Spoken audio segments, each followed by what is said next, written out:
Hello friends, स्वागत है आप सभी लोगों का हमारे चैनल को कैच स्टडी में। मैं कमल बेस्ट।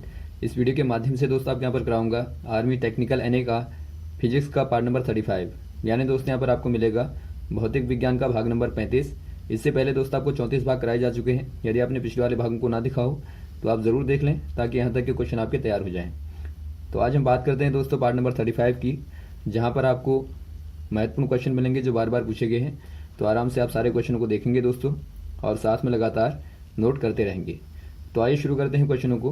पहला क्वेश्चन दोस्तों आपके यहाँ पे दिखता है, जब एक वस्तु एक नियत मंदन के साथ में गतिमान है तो विस्थापन समय ग्राफ क्या होगा। यानी आपको पूछा गया है when a body moving with a constant retardation then displacement time graph. दोस्तों यहाँ पे देखिए, यदि आप बात करें रिटार्डेशन की, रिटार्डेशन यानी आप इसको कहते हैं मंदन। मंदन कहने का मतलब है दोस्तों जो ऑब्जेक्ट है शुरू में उसका मोशन होगा लगातार इंक्रीजिंग ऑर्डर में और बाद में यहाँ पे डिक्रीज हो जाएगी। तो यहाँ पर आप क्लियर देखते हैं, ऑप्शन नंबर आपका सी वाला दिखता है। यहाँ पर दोस्तों ये वाला जो आपका वर्टिकल है, वर्टिकल कॉलम है, ये दिखाता है डिस्प्लेसमेंट को यानी विस्थापन को दिखाता है। और जो हॉरिजेंटल है दोस्तों ये आपका दिखाता है टाइम को, यानी टाइम के साथ में लगातार आप देखते हैं शुरू में दोस्तों आपका डिस्प्लेसमेंट जो है लगातार बढ़ रहा है और बाद में आप देखते हैं ये आपका नीचे की ओर डिक्रीज होता है। तो आप इसी को क्या कहेंगे दोस्तों, आप इसको कहेंगे मंदन यानी कि रिटार्डेशन। और चूंकि आपका ये प्रोसेस यूनिफॉर्मली हो रहा है यानी एक सतत रूप से हो रहा है तो आप इसको कहते हैं कांस्टेंट रिटार्डेशन, यानी एक प्रकार से आप कहेंगे दोस्तों नियत मंदन। तो यहाँ पर आपका ऑप्शन नंबर सी वाला राइट होगा। वैसे आप देखते हैं जो आपका पहला वाला ग्राफ दिया है, ये वाला जो ग्राफ है दोस्तों, यदि आपका ये डिस्प्लेसमेंट है, ये आपका टाइम है, तो जो ये ग्राफ दिखाता है आप देखते हैं लगातार डिस्प्लेसमेंट क्या हो रहा है दोस्तों, ये आपका इंक्रीज होता है। और यहाँ पर आप देखते हैं ये प्रोसेस आपकी यूनिफॉर्मली यहाँ पर होती है, यानी कि यहाँ पर जो चेंज होगा डिस्प्लेसमेंट में, यदि आपका दोस्तों यूनिफॉर्म होगा तो यहाँ पर आप कह देंगे ये आपका होगा कांस्टेंट, यहाँ पर क्या होगा एक्सेलरेशन, यानी दोस्तों एक प्रकार से नियत त्वरण को ये ग्राफ दिखाता है। वैसे आपका जो सेकंड वाला है आपको इस प्रकार से यहाँ पर स्ट्रेट लाइन मिलती है, ये आपका डिस्प्लेसमेंट है, ये आपका टाइम है। यदि आपको दोस्तों सीधी लाइन मिलती है तो यहाँ पर आप देखते हैं टाइम और डिस्प्लेसमेंट में जो रेशियो है वो आपका समान रेशियो है, यानी आप ऐसे वाले चेंज को दोस्तों यानी कि ऐसे वाले ग्राफ को आप कहेंगे कांस्टेंट वेलोसिटी। कांस्टेंट वेलोसिटी यानी कि नियत वेग आप कह देंगे। और वैसे आपका जो फोर्थ वाला दिखता है डी वाला ग्राफ, यहाँ पर दोस्तों आपको दिया गया है ये आपका डिस्प्लेसमेंट है, ये आपका टाइम है। यहाँ पर आपको देखिए समान विस्थापन दिया है, यानी आप देखते हैं यहाँ पे आपने टाइम कितना ही चेंज कर दिया लेकिन डिस्प्लेसमेंट में कोई चेंज नहीं आता, यानी ऐसी वाली कंडीशन को दोस्तों आप कहते हैं यहाँ पर स्टेशनरी। यानी कि दोस्तों यहाँ पर वस्तु जो होगी, जो ऑब्जेक्ट होगा वो आपका रुका होगा, यानी यहाँ पर गतिमान नहीं होगा बल्कि एक जगह पर स्थिर होगा। तो इसका ग्राफ ये वाला होता है। यदि आपको दोस्तों दिखाना होगा इन्फाइनाइट मोशन को तो आप इस प्रकार से दिखा देंगे। तो आप इनको नोट करेंगे, इनके आधार पर क्वेश्चन आता है। तो यहाँ पर आप टिक करेंगे ऑप्शन नंबर सी वाले में। नेक्स्ट क्वेश्चन देखिए दोस्तों, इकाई सदिश के लिए निम्न कौन असत्य है। यानी आपको बताना है which one of the following is incorrect for unit vectors. पहले आप बात करें दोस्तों यूनिट वेक्टर की। यूनिट वेक्टर यानी कि आप इसको हिंदी में कहते हैं इकाई सदिश। यानी दोस्तों ऐसा वेक्टर होता है जहां पर वेक्टर का मतलब आपको मालूम होगा दोस्तों जो कि डायरेक्शन को दिखाते हैं यानी दिशा को दिखाने वाले होते हैं। और यहाँ पे देखिए जो यूनिट वेक्टर होगा उसका जो परिणाम होता है दोस्तों यानी जो मैग्नीट्यूड होता है, मैग्नीट्यूड या फिर आप कहें परिणाम जो होगा वो दोस्तों 1 होता है या फिर आप कहें यूनिट होता है। आप इसको यहाँ पर समझ सकते हैं, यदि आपने कोई यूनिट सर्किल लिया तो यहाँ पर आप देखिए दोस्तों ये आपका यूनिट सर्किल है, यानी यहाँ पर आप यदि पॉइंट पी लें और यदि आप इसके कोऑर्डिनेट निकालेंगे एक्स और वाई तो यहाँ पर आपको 1 1 मिलेंगे। तो इसी को दोस्तों आप क्या कहेंगे, एक प्रकार से आप इसको कहते हैं यूनिट सर्किल या फिर आप कहें दोस्तों इनको आप कहेंगे यूनिट वेक्टर। यहाँ पे देखिए दोस्तों यदि आप यूनिट वेक्टर को रिप्रेजेंट करना चाहते हैं तो यहाँ पे देखिए 3 डायरेक्शनें होती हैं 3D में। ये आपका एक्स है, ये वाई है और ये वाला आपका जेड है। तो यहाँ पे दोस्तों जो एक्स वाली डायरेक्शन है इसको दिखाने के लिए आप आई का इस्तेमाल करते हैं और वाई को दिखाने के लिए जे का और जेड के लिए दोस्तों आप के का इस्तेमाल करते हैं। यदि आप इनके ऊपर दोस्तों कैप लगा दें, इस प्रकार की कैप लगा दें, तो इनको आप कहते हैं यूनिट वेक्टर्स। तो यहाँ पे देखिए, यदि आप आई को आई के साथ में दोस्तों प्रोडक्ट करते हैं, यानी आप गुणा करते हैं, तो यहाँ पे देखिए दो तरीके होते हैं प्रोडक्ट करने के, यानी गुणा करने के। पहला होता है दोस्तों आपका डॉट प्रोडक्ट और दूसरा आपका होता है क्रॉस प्रोडक्ट। यहाँ पे देखिए डॉट वाला क्या होता है दोस्तों, यदि आप डॉट करते हैं तो ये आपका क्या देगा आपको, आई डॉट आई या जे डॉट जे या के डॉट के करेंगे दोस्तों, ये आपको यहाँ पे देता है 1।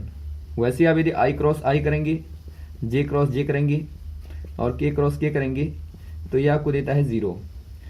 और वैसे ही दोस्तों यदि आप आई डॉट जे करेंगे और जे डॉट के करेंगे और के डॉट आई करेंगे तो ये आपको देगा 0। तो यहाँ पर आप क्लियर देखते हैं, ऑप्शन नंबर आपका डी वाला दोस्तों इनकरेक्ट दिया है, ये वाला आपका 1 दिया है यहाँ पे, तो आप डी वाले में टिक कर देंगे, ये वाला आपका इनकरेक्ट है। यहाँ पर आपको सिंपल पता होना चाहिए, जो आपका डॉट प्रोडक्ट होता है ए डॉट बी होता है दोस्तों, ये आपका a b cos of theta होता है। और वैसे आप निकालेंगे ए क्रॉस बी को, तो ये आपका यहाँ पर होता है a b sine of theta, और पीछे से एक आप यूनिट वेक्टर लगा देते हैं, तो इनके माध्यम से आप आराम से निकाल लेंगे। तो यहाँ पर आप ध्यान देंगे इनके पहले वाले ऑप्शनों को, ये आपके 3 राइट हैं और 4th वाला दोस्तों आपका इनकरेक्ट है। अगला क्वेश्चन देखिए दोस्तों, एक परवलयाकार गति के लिए कौन सा परिणाम असत्य है, यानी आपको पूछा गया है for a projectile motion which one is incorrect. यदि आप बात करें दोस्तों प्रोजेक्टाइल मोशन की, यानी एक प्रकार से परवलयाकार गति की बात करें तो इस प्रकार की होती है। यहाँ पर आप देखते हैं इस प्रकार की, यहाँ पर दोस्तों मान लीजिए आप ऑब्जेक्ट के मास को m मान लें और ये आपकी वेलोसिटी u है इनिशियली, यानी प्रारंभिक वेग आपने u मान लिया, और यहाँ पर आप एंगल यहाँ पर मान लें थीटा। तो यहाँ पर देखिए दोस्तों, यदि आपको यहाँ से लेके यहाँ तक की दूरी को निकालना है तो आप इसको कहते हैं रेंज, रेंज कहते हैं आप इसको, यानी प्रास आप कहते हैं। और यदि आपको मैक्सिमम हाइट को निकालना है तो आप इसको यहाँ से लेके यहाँ तक की, यदि आपको हाइट को निकालना है तो आप इसको कहेंगे हाइट और प्रोजेक्टाइल। और वैसे ही आपको निकालना होगा दोस्तों यहाँ से लेके यहाँ तक जाने में टाइम, तो आप इसके लिए इस्तेमाल करते हैं टाइम पीरियड, या फिर आप कहें दोस्तों उड्डयन काल का। तो यहाँ पे देखिए तीनों के लिए ही दोस्तों फॉर्मूले होते हैं। पहला वाला आपका होता है, मान लीजिए आपने रेंज को लिया, रेंज आर इक्वल टू होता है दोस्तों, यानी प्रास इक्वल टू होता है u square sine 2 theta divide by g, यानी कि यहाँ पर आप इस वाले फॉर्मूले का इस्तेमाल करते हैं। वैसे ही आपको यदि एच को निकालना होगा दोस्तों तो एच इक्वल टू होता है u square sine square theta divide by 2g। और वैसे ही आपको टाइम पीरियड को निकालना होगा, यानी उड्डयन काल को निकालना होगा, तो टी इक्वल टू होता है 2u sine of theta divide by g, यानी ये दोस्तों आपके इनके मान होते हैं। जहाँ पर जी क्या है दोस्तों, जी आपका गुरुत्वीय त्वरण है, यानी कि ग्रेविटी है दोस्तों, 9.8 इसकी वैल्यू होती है मीटर पर सेकंड का स्क्वायर में। तो यहाँ पर आप ध्यान देंगे वैल्यूज़ को। तो यहाँ पर आप क्लियर देखते हैं ऑप्शन नंबर डी वाला आपको दिया है, जो कि रॉन्ग है दोस्तों। एच का मान आपका ये वाला होता है, तो यहाँ पर आप डी वाले में टिक कर देंगे। और साथ में इनके आधार पर क्वेश्चन आते हैं कि बताइए यदि आपको प्रोजेक्टाइल को यहाँ पे हाई रेंज तक फेंकना है तो इसके लिए आप कौन सा वाला एंगल लेंगे, या मैक्सिमम हाइट के लिए आप कौन सा एंगल लेंगे, तो ये दोस्तों आप इनके आधार पर निकाल लेंगे। नेक्स्ट क्वेश्चन देखिए दोस्तों, एक वस्तु का अपनी स्थिर अवस्था में स्वतः परिवर्तन न कर पाने को कहते हैं, यानी आपको पूछा गया है इनएबिलिटी ऑफ द ऑब्जेक्ट या फिर आपके of the body to change its state of rest itself. दोस्तों यहाँ पे देखिए, मान लीजिए कोई ऑब्जेक्ट आपने यहाँ पे ली, आपने कोई वस्तु ली दोस्तों, मान लीजिए आपकी रेस्ट पे है, या फिर आपने दूसरी ऑब्जेक्ट ली जो कि आपकी दोस्तों मोशन में है।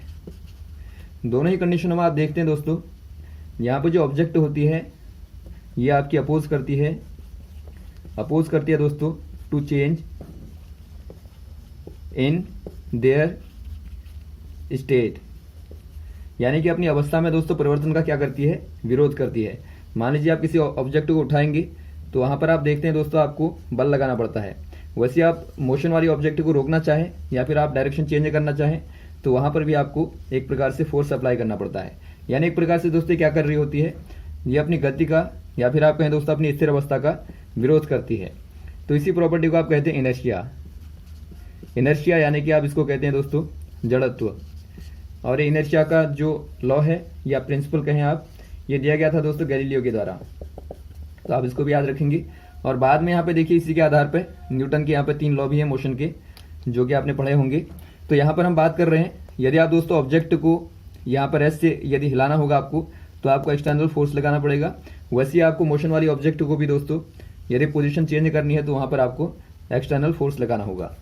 तो यहाँ पे देखिए पहले वाली केस में क्या होता है दोस्तों, जो ऑब्जेक्ट होती है वो अपने स्टेट में खुद ही चेंज नहीं कर पाती, यानी आप कहें यदि आप इटसेल्फ इससे चेंज कराएं दोस्तों तो ये संभव नहीं है, यानी कि पॉसिबल नहीं है।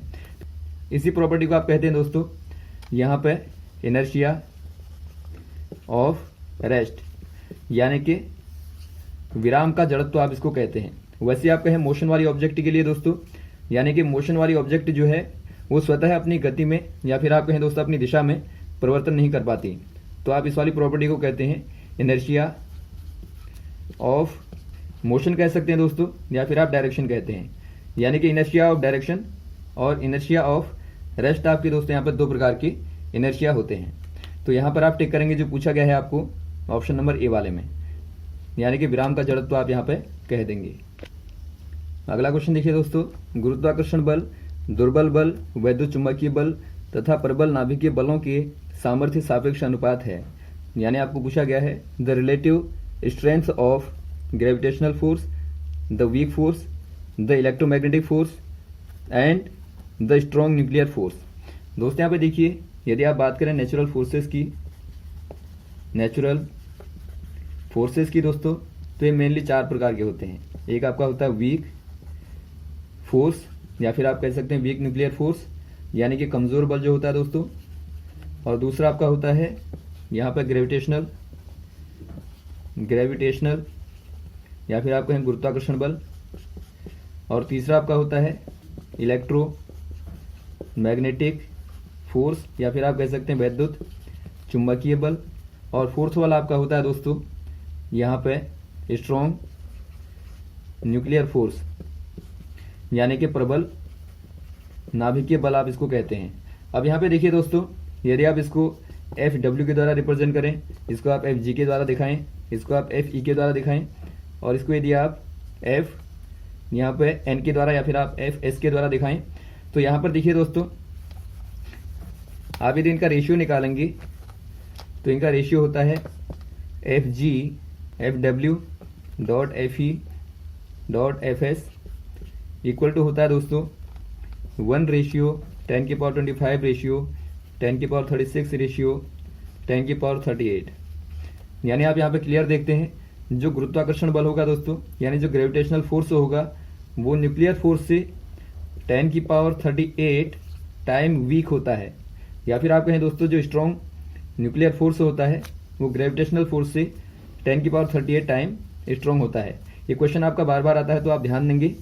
आप इस वाले रेशियो को याद रखेंगे दोस्तों, तो आप चारों ही फोर्सेज में कंपेयर कर सकते हैं। तो यहाँ पर आपको पहला वाला दिखता है, पहला वाला दोस्त आपका राइट होगा। नेक्स्ट क्वेश्चन देखिए दोस्तों, न्यूटन का कौन सा नियम संवेग संरक्षण के सिद्धांत को धारण करता है। यानी आपको पूछा गया है Newton's which law contain the law of conservation of momentum. यहाँ पे देखिए दोस्तों, यदि आप बात करें जो न्यूटन का थर्ड लॉ है, क्या है दोस्तों, न्यूटन्स जो थर्ड लॉ ऑफ मोशन है दोस्तों, ये क्या कहता है, मान लीजिए किसी ऑब्जेक्ट पर आपने F12 फोर्स लगाया, तो ऑब्जेक्ट भी आपके ऊपर उतने ही अमाउंट में दोस्तों अपोजिट डायरेक्शन में F21 फोर्स लगाती है। यानी कि आप इसको दोस्तों रिएक्शन एंटी रिएक्शन या फिर आप कहें एक्शन रिएक्शन लॉ कहते हैं। आप इसके एग्जांपल ले सकते हैं यदि आप अर्थ पर चलते हैं या फिर आप बोर्ड से उतरते हैं। बहुत सारे एग्जांपल हैं जहां पर आप इसको देखते हैं। तो यहाँ पे देखिए दोस्तों, माना दोस्तों यहाँ पर आप कोई ऑब्जेक्ट लें M मास की, M1 मास की, और यहाँ पर आप M2 मास की ऑब्जेक्ट लें। दोनों को दोस्तों आप कोलाइड करें। मान लीजिए आपका शुरुआत वाली जो वेलोसिटी है V1 है और बाद वाली आपकी V2 है। तो आप देखेंगे दोस्तों जो मास और वेलोसिटी का जो प्रोडक्ट है वो आपका दोनों में ही सेम रहता है। जो मास और वेलोसिटी का प्रोडक्ट है, यानी आप इसको कहते हैं मोमेंटम, वो दोस्तों आपका कंजर्व रहता है, यानी कि वो आपका समान रहता है। यानी आपने देखा दोस्तों ऑब्जेक्ट के टकराने के बाद और पहले का जो बल है एक प्रकार से, या फिर आप कहें दोस्तों जो मोमेंटम है वो आपका सेम रहता है। तो इसी को दोस्तों आप थर्ड लॉ कहते हैं, यानी आप कह देंगे दोस्तों यहाँ पे जो थर्ड लॉ है वो आपका इस लॉ को कंटेन करता है। तो ऑप्शन नंबर सी वाले में आप टिक कर देंगे। अगला क्वेश्चन देखिए दोस्तों, ऊष्मा का विद्युत में रूपांतरण किसके द्वारा प्राप्त होता है? यानी आपको बताना है conversion of heat into electric current, या फिर आप कहें electrical, is achieved by using. दोस्तों यहाँ पे देखिए, यदि आपको हीट को चेंज करना है इलेक्ट्रिसिटी में दोस्तों, यानी कि ऊष्मा को आपको चेंज करना है विद्युत में, तो यहाँ पर आप कौन से वाले इंस्ट्रूमेंट का इस्तेमाल करते हैं? यहाँ पर आप इस्तेमाल करते हैं दोस्तों थर्मोकपल का। आपने यहाँ पे देखा होगा एक यहाँ पे इंस्ट्रूमेंट आप लेंगे, ये दोस्तों आपका यहाँ पे दो वायरें हैं, मेटल नंबर 1, मेटल नंबर 2, यानी कि अलग अलग प्रकार के मेटल यानी कि धातुएं होंगी दोस्तों, दो मेटल होंगे। आपने इनकी वायरों को लिया, ये आपका पहला जंक्शन है, यहाँ पर दोस्तों आप सेकंड वाला जंक्शन ले लें, यानी आपने दो संधियाँ यहाँ पे ली पी और क्यू। यदि आप दोस्तों यहाँ पे इस वाले पोर्शन को हीट करें, ये वाला जंक्शन आप इसको हीट कर दें और यहाँ पर आप इसको कोल्ड रखें, यानी आप इसको ठंडा रखेंगे, तो बीच में दोस्तों यदि आप यहाँ पे एक इंस्ट्रूमेंट लेते हैं जो कि इसको मेजर करेगा यहाँ पे, तो यहाँ पर आप देखते हैं दोस्तों जो नीडल होती है इसमें फ्लक्चुएशन होता है, यानी एक प्रकार से यहाँ पे क्या होगा दोस्तों, यहाँ पर वायरों में एक प्रकार की बहुत ही वीक करंट फ्लो करने लगती है। तो इसी को दोस्तों आप क्या कहते हैं, आप इसको थर्मोकपल कहते हैं, थर्मोकपल आप इंस्ट्रूमेंट का नाम कहते हैं। तो यहाँ पर आप कह देंगे ऑप्शन नंबर कौन सा हो जाएगा, डी वाला हो जाएगा। और ये दोस्तों कौन से वाले प्रिंसिपल पर वर्क करता है क्वेश्चन आएगा, तो आप कह देंगे सीबेक प्रिंसिपल पे वर्क करता है। तो यहाँ पर आप टिक करेंगे डी वाले में। नेक्स्ट क्वेश्चन देखिए दोस्तों, मुक्त रूप से गिरती हुई लिफ्ट का त्वरण मान क्या होगा? यानी आपको पूछा गया है for a lift falling freely acceleration of the lift is. दोस्तों यहाँ पे देखिए, माना कोई लिफ्ट है यहाँ पे और ये दोस्तों फ्री फॉल करती है। फ्री फॉल कहने का मतलब क्या होता है दोस्तों, यानी मुक्त पतन आप इसको कहते हैं। मुक्त पतन वाली कंडीशन कौन सी होती है? यहाँ पे देखिए दोस्तों जो फ्री फॉल होता है, यहाँ पे नो एक्सटर्नल फोर्स अप्लाइड, यानी यहाँ पे कोई भी दोस्तों बाह्य बल कार्य नहीं करता है। तो ऐसी वाली कंडीशन को आप कहते हैं फ्री फॉल। यानी मान लीजिए यहाँ पर लिफ्ट का मास m है, तो यहाँ पर दोस्तों केवल और केवल mg वाला ही फोर्स अप्लाई होगा। यानी mg क्या है दोस्तों, जो लिफ्ट का वेट है वही दोस्तों यहाँ पर अप्लाई होगा। तो ऐसी कंडीशन को दोस्तों आप क्या कहते हैं, फ्री फॉल कहते हैं। तो इसीलिए दोस्तों मान लीजिए कोई फ्री फॉल हो रहा है, यहाँ पर कोई व्यक्ति बैठा है, तो इसको यहाँ पर कोई भी भार महसूस नहीं होगा, यानी कि यहाँ पर वेट लेसनेस की कंडीशन आती है, यानी कि भारहीनता की दोस्तों अवस्था आती है। तो यहाँ पर भारहीनता वाले केस में क्या होगा दोस्तों, जो त्वरण का मान होगा यानी जो एक्सेलरेशन होगा वो आपका जी के बराबर होगा। तो यहाँ पर आप टिक कर देंगे ऑप्शन नंबर ए वाले में, एक्सेलरेशन यानी कि त्वरण बराबर ए बराबर दोस्तों जी हो जाएगा। और यही कंडीशन दोस्तों आप कहते हैं वेटलेसनेस की यानी कि भारहीनता की। तो यहाँ तक दोस्तों आप क्वेश्चन को तैयार करेंगे। उम्मीद है आपको क्वेश्चन अच्छे लगे होंगे, और भी दोस्तों इस प्रकार के क्वेश्चन आपको लगातार बताते रहेंगे, हमारे साथ भी बने रहेगा। ओके, थैंक्स, जय हिंद, जय भारत।